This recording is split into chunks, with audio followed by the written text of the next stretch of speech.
पुराने वक्तों में किसी गांव में एक आदमी रहता था जिसके 4 बेटे थे और उसने एक घोड़ा भी पाल रखा था। जब वो आदमी मर गया तो उसके बेटों ने आपस में मशवरा किया कि घोड़े को काट कर उनमें से हर एक घोड़े का एक एक पांव ले ले, लेकिन इख्तलाफ ये था कि बाकी जिस्म को किस तरह बांटा जाए, क्योंकि वो चारों बेवकूफ थे। इसी असना में एक शख्स का वहां से गुजर हुआ। उसने उनसे पूछा, भाइयों, आप में किस बात पर इख्तलाफ है? मुझे बताओ, हो सकता है मैं तुम्हारे मसले को हल करने की कोई राह निकाल लूं। उन भाइयों में से एक बोला कि इस घोड़े को हम बराबर बराबर किस तरह बांटें? उस शख्स ने कहा, इस घोड़े को फरोख्त करके रकम आपस में बांट लो। चारों भाई इस बात पर रजामंद हो गए और घोड़े को बेचने के लिए रवाना हो गए। सफर के दौरान एक जंगल में रात हो गई। चारों भाई दिन भर के थके मांदे थे। लेटते ही उन्हें नींद आ गई। जब वो गहरी नींद सोए हुए थे तो रात के किसी पहर एक चोर वहां निकला। उसने देखा कि चारों आदमी बेखबर पड़े खराटे भर रहे हैं। वो आहिस्ता से घोड़े की तरफ बढ़ा। उसने घोड़े की रस्सी खोली और आहिस्ता से घोड़े को भगाकर वहां से ले गया। थोड़ी देर बाद एक भाई की आंख खुली तो उसने देखा कि घोड़ा वहां से गायब है। जल्दी से उसने दूसरे भाइयों को भी जगाया और बताया कि हमारा घोड़ा चोरी हो गया है। एक भाई ने अंगड़ाई लेते हुए कहा, सो जाओ, रमजान खान ले गया होगा, सुबह से ले लेंगे। सुबह चारों उठकर रवाना हो गए।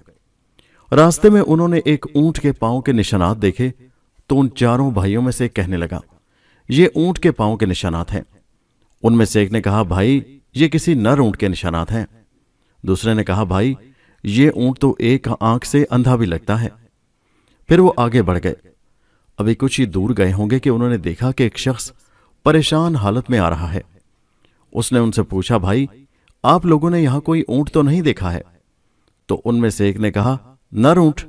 दूसरे ने कहा, एक आंख से अंधा भी था। तीसरे ने कहा, मुहार को तोड़कर निकल भागा था। उस शख्स ने कहा, तुम बिल्कुल ठीक कहते हो, ऊंट कहां देखा है तुमने? इस पर उन्होंने एक जुबान होकर कहा, हमने ऊंट तो नहीं देखा, तुम आगे जाकर ढूंढो। उसने कहा, भाइयों, तुम्हारे पास ऊंट के मुतल्लिक इस कदर मालूमात हैं और फिर भी तुम इनकार कर रहे हो। भला ये क्या बात हुई? हो ना हो तुम ही मेरे ऊंट के चोर हो। चलो बादशाह के हजूर चलो, वही इस बारे में फैसला करेंगे। चारों भाई और 5वां ऊंट का मालिक बादशाह के दरबार की तरफ रवाना हो गए। रास्ते में उन्हें एक इंसान के पांव के निशानात नजर आए। चारों भाइयों में से एक ने कहा, ये औरत के पांव के निशानात हैं। दूसरे ने कहा, ये घर से नाराज होकर निकली है। तीसरे ने कहा, भाई, ये तो औरत हामला भी लगती है, यानी इसे बच्चा होने वाला है। बातें करते हुए जब ये आगे बढ़े तो एक और शख्स से मुलाकात हुई। उसने पूछा, रास्ते में भाइयों तुम लोगों ने किसी औरत को तो नहीं देखा? एक भाई ने कहा, शायद नाराज होकर घर से निकली थी। उसने कहा, हाँ हाँ। दूसरे ने कहा, मेरे ख्याल में हामला भी थी। उसने कहा, हाँ, बिल्कुल दुरुस्त कह रहे हो। तीसरे ने कहा कि इशा के वक्त घर से भाग गई है। आदमी ने कहा, हाँ, बिल्कुल ठीक। फिर चारों ने यक जुबान होकर कहा, हमने तो उसे नहीं देखा, जाकर कहीं और तलाश करो। उसने कहा, तुम्हारी बात पर मैं कैसे यकीन करूं, जबकि पहले तुम लोगों ने उसके मुतालिक सब मालूमात बिल्कुल दुरुस्त पहुंचाई और अब कह रहे हो कि हमें उसके बारे में मालूम नहीं। वो औरत यकीनन तुम लोगों के पास है। उन्होंने कहा, अगर तुम्हें हम लोगों पर शक है और हमारी बात का तुम्हें एतबार नहीं तो हमारे साथ तुम भी बादशाह के पास चलो कि वो इसके बारे में कोई फैसला करें। चुनाचे वो शख्स उनके साथ चल पड़ा। चलते चलते वो एक शहर में पहुंच गए। एक गली में उन्होंने एक शख्स से पूछा, भाई, रमजान खान का घर कहाँ है? उसी वक्त एक घर से एक शख्स निकला और उसने कहा, रमजान खान मैं हूं, कहो क्या बात है? उन्होंने कहा, कल रात तुम हमारा घोड़ा ले गए थे, वो हमें वापस कर दो। उसने कहा, तुम लोग पागल हो, अहमक हो, भला मैं कैसे तुम्हारा घोड़ा ले गया? उन्होंने कहा कि अगर तुम्हें इनकार है तो चलो बादशाह के पास, वही फैसला करेंगे। अब ये सब बादशाह के दरबार में पहुंच गए। बादशाह ने पूछा, तुम लोग क्यों आए हो, क्या बात है? उन्होंने कहा कि हम इंसाफ के लिए आपके पास आए हैं। फिर उन्होंने बादशाह को सारी बातें बारी बारी बताईं। ऊंट के मालिक ने कहा, जनाब, इन लोगों ने पहले मेरे गुमशुदा ऊंट के मुतालिक सब मालूमातें दुरुस्त पहुंचाई और फिर कहते हैं कि हमने उसे नहीं देखा। मेरे ऊंट को चुराने वाले यकीनन यही लोग हैं, मुझे इंसाफ चाहिए। दूसरे ने कहा, मेरी बीवी रात को घर से निकली है, इन लोगों ने उसके मुतालिक बिल्कुल सही मालूमात दी और साथ ही कहते हैं कि हमने उसे देखा तक नहीं। मेरी बीवी को अगवा करने वाले यही चारों हैं और कोई नहीं। बादशाह ने उन चारों से पूछा, तुम क्या कहना चाहते हो? उन्होंने जवाब दिया, हुजूर, हमारी बात पहले ध्यान से सुन लें। रात को रमजान खान ने हमारा घोड़ा चुरा लिया। रमजान खान ने कहा, अलीजा, मुझे इसके मुतालिक बिल्कुल मालूमात नहीं, मुझे ये लोग नाहक पकड़ कर लाए हैं।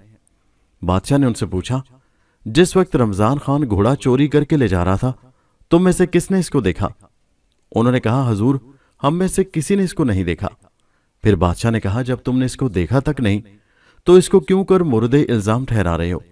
और ये दूसरे जो तुमको अपने मुकदमों में मुलजिम ठहरा रहे हैं, इसकी सफाई में भी तुम कुछ कहना चाहते हो? उन चारों बेवकूफ भाइयों ने कहा, हुजूर, ये लोग हम पर तोहमत लगा रहे हैं, हम मुजरिम नहीं हैं। दरअसल हम इल्म गैब जानते हैं, हमें सब कुछ इस इल्म के जरिए मालूम होता है। बादशाह ने कहा, मैं तुम्हारा इम्तिहान लेना चाहता हूं, आया वाकई तुम लोग इल्म गैब जानते हो या नहीं?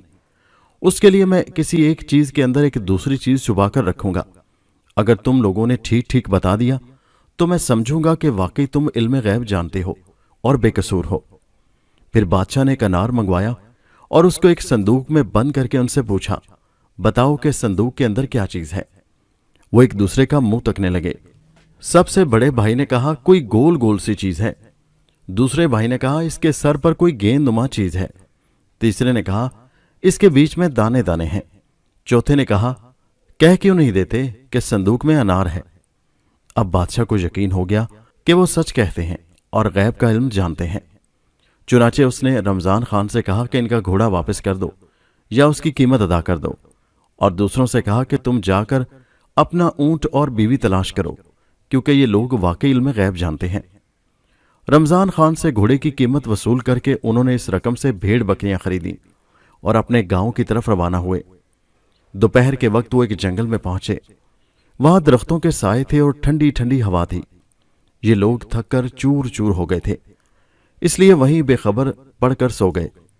थोड़ी देर बाद जब एक भाई की आंख खुली तो देखा कि एक लेला यानी कि एक छोटा भेड़ एक छोटे से दरख्त पर चढ़ा हुआ है और भेड़ें जुगाली कर रही हैं। उसने अपने भाइयों से कहा कि चुपके से उठना। उन्होंने पूछा, क्यों भाई? उसने कहा कि बकरियां डंडे तोड़ रही हैं और भेड़ें हमें मारने के लिए आपस में सलाह मशवरा कर रही हैं। चारों भाई वहां से भाग निकले और भेड़ बकरियों को उन्होंने वहीं छोड़ दिया। एक लेला उनके पीछे पीछे भागने लगा तो एक ने पत्थर उठाकर उस लेले पर दे मारा और कहने लगा, भाइयों, एक को तो मैंने मार दिया है, अब जितनी जल्दी हो सके यहां से भाग निकलो। जब ये बहुत देर तक भागते रहे तो थक गए और उनका सांस फूलने लगा। इतने में एक घुड़सवार का वहां से गुजर हुआ। उसने उनसे पूछा, अरे भाई, क्या हुआ, क्यों भाग रहे हो? उन्होंने एक जुबान होकर कहा, हमारी बकरियां डंडे तोड़ रही थी और भेड़ें आपस में हमें मारने के लिए सलाह मशवरा कर रही थी। अब जरा देखो तो हम सब पूरे हैं या नहीं। ये कहकर चौथे भाई ने गिनना शुरू किया तो अपने आप को गिनना भूल गया और कहने लगा, हम तो 3 हुए, हमारा चौथा भाई गुम हो गया है। दूसरे ने कहा, ठहरो मैं गिनता हूं। फिर उसने गिनना शुरू किया, ये 1, ये 2, ये 3, और हम में से वाकई चौथा गायब है। और इसी तरह बारी बारी चारों ने गिनती की और हर एक ने अपने आप को नहीं गिना और ये समझते रहे कि चौथा भाई कहीं गुम हो गया है। घुड़सवार ने कहा, अगर मैं तुम लोगों की गिनती पूरी कर दूं तो? उन्होंने कहा, फिर हम सब आपके गुलाम बन जाएंगे, जहां आप हमें ले जाएंगे हम आपके साथ जाएंगे। घुड़सवार ने पहले एक भाई के हाथ को पकड़ा और उसको एक तरफ करके कहने लगा, ये 1, फिर दूसरे का हाथ पकड़ा और कहा, ये 2। वो इसी तरह गिनता गया और 4 की गिनती पूरी की। इस पर चारों भाई खुश हो गए और कहने लगे कि हम आज से आपके गुलाम हैं। उस घुड़सवार ने कहा, अब मेरे साथ चलो ताकि तुम्हारी भेड़ बकरियों से तुम्हारी सुलह करा दूं। ये सब जब उस तरफ जा रहे थे तो रास्ते में वो लेला नजर आया जिसको उन्होंने मारा था। उन्होंने उस शख्स को बताया कि यही वो लेला है जिसे हमने मार दिया था। उसके बाद जब भेड़ बकरियों के रेवड़ पर उनकी नजर पड़ी तो वो भाग खड़े हुए। घुड़सवार भेड़ बकरियों के करीब गया और उनमें से हर एक के सर पर थपकी दी। फिर उन भाइयों से मुखातिब होकर कहने लगा, अब भेड़ बकरियां तुम्हें कुछ नहीं कहेंगी। उसके बाद उन्हें कहा कि आओ तुम भी मेरे साथ चलो। घुड़सवार भेड़ बकरियों को लेकर अपने घर पहुंचा। चारों भाई पहले ही उसकी गुलामी कबूल कर चुके थे, वो भी उसके साथ आ गए। उसने उनमें से एक से कहा कि तुम रेवड़ चराने ले जाओ। दूसरे से कहा कि बेलों के इस जोड़े के लिए घास काट कर लाओ और इनको खिलाओ। तीसरे से कहने लगा कि तुम मेरी मां का ख्याल रखो, یہ بیمار ہے، تم خیال رکھنا کہ کہیں مکھیاں اس پر نہ بیٹھ جائیں، اور جب میری ماں کو کسی چیز کی ضرورت پڑے تو اسے دے دینا۔ چوتھے سے کہا کہ تم گندم کی فصل کی کٹائی کر کے ایک جگہ سلیقے سے رکھنا۔ مختلف کام ان چاروں کے سپرد کر کے وہ خود اپنے کاروبار میں مصروف ہو گیا۔ جس بھائی کے ذمے مکھی اڑانے کا کام تھا وہ ڈنڈا لے کر بیٹھ گیا۔ جب گھڑ سوار کی ماں پر کوئی مکھی بیٹھی تو وہ اسے ڈنڈے سے مارتا، وہ بیچاری چیختی چلاتی۔ 3-4 ڈنڈے لگنے کے بعد وہ ادموئی ہو گئی اور پھر دم توڑ گئی۔